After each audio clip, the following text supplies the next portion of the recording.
Item ಯಾವುದೇ ಇರಲಿ try ಮಾಡಿ ಆಚಿ ಚಿಕನ್ ಮಸಾಲಾ. ಆಚಿ ಚಿಕನ್ ಮಸಾಲಾ ಅದು ಕಾಯಿಲೆ. ಅದು ನಿಮಗೆ ಕಾಯಿಲೆ ಅಂತ ಕರಿತೀನಿ ಆ ಥರದನ್ನ. ಅಂದರೆ ಜನ ಎದ್ದೋದ ಮೇಲೂ ಶೂಟ್ ಮಾಡಿ ಹಾಕ್ಬಿಡ್ಬೋದು, ಅಥವಾ ಎಲ್ಲ ಸಿನಿಮಾಗೂ ಶೂಟ್ ಮಾಡಿ ಹಾಕ್ಬೋದು. ಕೋಟ್ಯಾಂತರ ರೂಪಾಯಿ ಕಲೆಕ್ಷನ್ ಮಾಡ್ತಿರೋ ಸಿನಿಮಾಗೂ ಶೂಟ್ ಮಾಡಿ ಹಾಕ್ಬೋದು. ಅದೇನು ಹೊಸದಲ್ಲ. ಅದೇನು ಬರೀ ಮದರ್ ಪ್ರಾಮಿಸ್ಗೆ ಮಾಡಿದ್ದಾರೆ ಅಂತಲ್ಲ, ಬೇಜಾನ್ ಸಿನಿಮಾಗಳಿಗೆ ಮಾಡಿದ್ದಾರೆ ಅದನ್ನು ಹೆಂಗೆ ಅದೇ ಹೇಳ್ತಿಲ್ವ. ಅದಕ್ಕೇ ಇವತ್ತೆಲ್ಲರೂ ಕೋರ್ಟ್ ಆರ್ಡರ್ ತಂದು ಇದೆಲ್ಲ ಮಾಡ್ತಿರೋದು. ಆ್ಯಂಡ್ ಇದನ್ನು ಪರ್ಸ್ನಲಿ ಅಟೆಂಡ್ ಮಾಡೋಕ್ಕೂ ನೀವು ಹೆಂಗೆ ಪರ್ಸ್ನಲಿ ಅಟೆಂಡ್ ಮಾಡ್ತೀರಾ? ಅವ್ರ ಹತ್ರ ಹೋಗಿ ಏನು ಮಾತಾಡ್ತೀರಾ? ಅದೇನು ಕಷ್ಟ ಅಲ್ಲ ಅಂತಲ್ಲ, ಬಟ್ ಅದರಿಂದ ಅದಕ್ಕೆಲ್ಲ ಅರ್ಥನೇ ಇಲ್ಲ.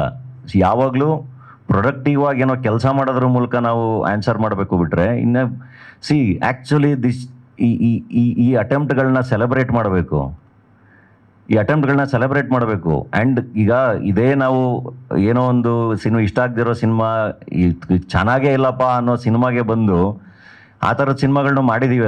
ಅವು ಯಾವತ್ತೂ ಬಂದ್ಬಿಟ್ಟು ನಾವು ಅಯ್ಯೋ ಇದು ಹಂಗಂತಿದ್ದಾರೆ ಹಿಂಗಂತಿದ್ದಾರೆ ಅಂತ ಹೇಳಿಲ್ಲ. ಇಷ್ಟ ಆಗಿಲ್ದಿರೋ ಸಿನಿಮಾಗಳು ಭಾಳಷ್ಟು ಇದ್ದಾವೆ.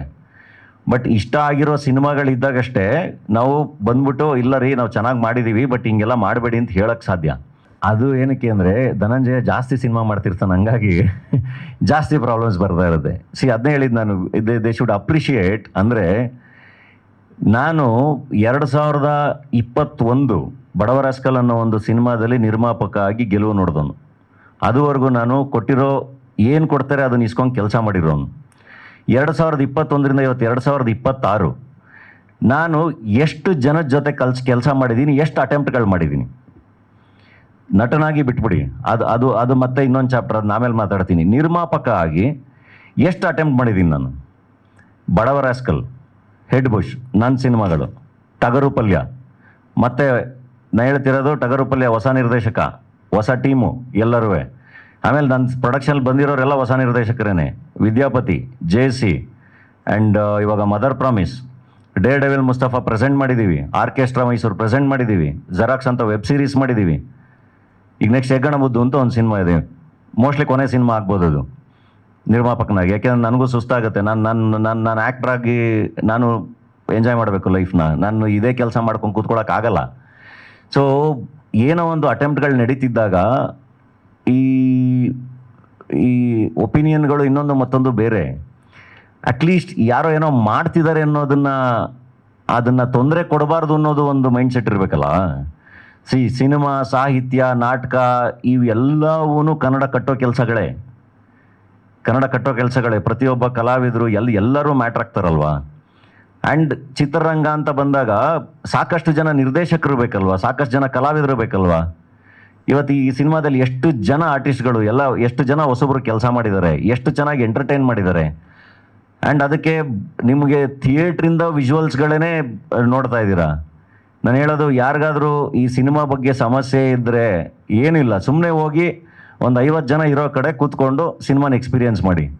ಸಿನಿಮಾದಲ್ಲಿ ಇಡೀ ಥಿಯೇಟ್ರು ಒಂದು ಸರಿ ನಗು ಶುರುವಾಗಿ ಕೊನೆವರೆಗೂ ನಗಲಿಲ್ಲ ಅಂದರೆ ಬೇಡಪ್ಪ, ನಾನು ಒಪ್ಕೋತೀನಿ. ನಾನು ಹೇಳ್ತಿರೋದು, ಏನಾದರೂ ಮಾಡಬೇಕಾದ್ರೆ ಒಂದು ಪಾಸಿಟಿವ್ ಆಗಿ ಜೊತೆಗೆ ನಿಂತ್ಕೋಬೇಕು. ಅದನ್ನು ಇಲ್ದಲೇ ಪ್ರತಿ ಸರಿ ಅದನ್ನು ಬೇರೆ ಕಡೆಗೆ ಎಳ್ಕೊಂಡು ಹೋಗೋದಿದೆಯಲ್ಲ, ಅದರಲ್ಲಿ ಏನೂ ಅರ್ಥ ಇಲ್ಲ. ಆ್ಯಂಡ್ ಇದು ಯಾವುದೂ ನಾನು ಕಂಪ್ಲೇಂಟು ಮಾಡ್ತಾಯಿಲ್ಲ.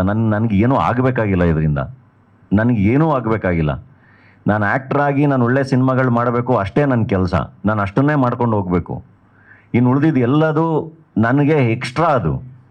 ನನಗೆ extra contribution is the greatest philosophy ಅಂತ ಕರಿತೀನಿ. ಅದು ನನಗೆ ಎಕ್ಸ್ಟ್ರಾ. ಇನ್ನು ಉಳಿದಿದ್ದೆಲ್ಲ ಮಾಡ್ತಿರೋದು ಟ್ರೈಯಿಂಗ್ ಟು ಕಾಂಟ್ರಿಬ್ಯೂಟ್. ಅದನ್ನು ಅಪ್ರಿಷಿಯೇಟ್ ಮಾಡೋದು ಬಿಟ್ಟು ಅದನ್ನು ಬೇರೆ ಬೇರೆ ಕಡೆಗೆ ತಿರುಗಿಸೋದಿದೆಯಲ್ಲ, ಅದು ಯಾರನ್ನೂ ಎಲ್ಲಿಗೂ ಕರ್ಕೊಂಡು ಹೋಗಲ್ಲ ಅದು. And not that easy. ನಾವು ಈಗ ಪ್ರತಿ ಸರಿ ನಾವು ಈಗ ಒಬ್ಬೊಬ್ಬನೇ ಹೊಡೆದಾಡ್ತಾ ಇರ್ತೀನಿ. ಈ ಸರಿ ನನ್ನ ಫ್ರೆಂಡ್ ಹರ್ಷ ಬಂದಿಯಾನೆ ಜೊತೆಗೆ ಪ್ರೊಡಕ್ಷನ್ಗೆ.